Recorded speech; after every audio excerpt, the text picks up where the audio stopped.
Brexit negotiations are complex, but, at their core, they are exactly the same as any other negotiation in life. It is in the interests of both players, in this case the UK and the EU, to strike a deal. At the same time, each player has a different view on exactly which deal to strike. According to the principles of game theory, a player will take action in two main areas to try and secure the best deal for themselves, enhancing their bargaining power and improving their no-deal payoffs. In other words, they want to be as strong as possible relative to the other player and they want to have attractive outside options.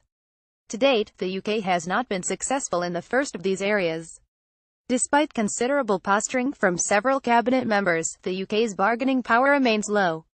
This can be seen by the EU's ongoing refusal to talk about a trade deal until progress is made on their three divorce issues: EU citizens' rights, the border with Northern Ireland, and the UK's settlement of its exit bill. Against this backdrop, Theresa May is entirely correct to turn attention to the UK's outside options and for her negotiating team to state that it is prepared to walk away without a deal.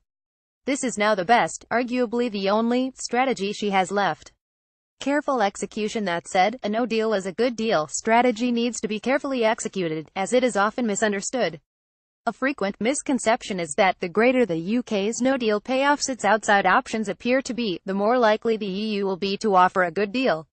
Similarly, many Brexiteers assume that the UK is more likely to walk away without a deal if it takes actions to improve the payoffs it gets from no deal. Both these views fail to recognize two crucial and interlinked factors.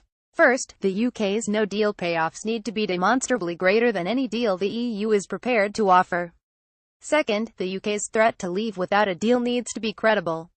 Neither of these are yet the case. No-deal negotiator-in-chief, David Davis.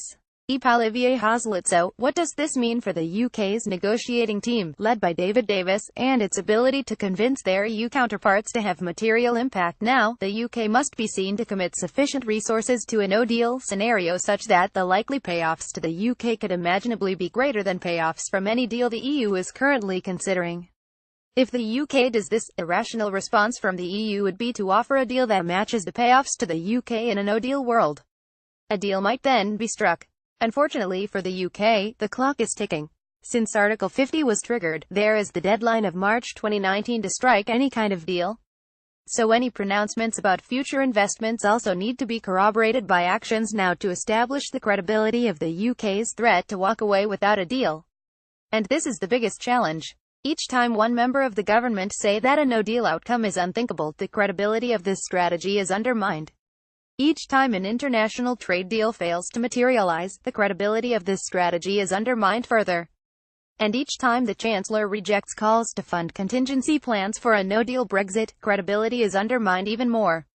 The UK's problem at this stage lies not in a no-deal is a good deal strategy. The problem lies in the struggle to control these external factors which undermine the credibility of the threat to walk away from negotiations without a deal.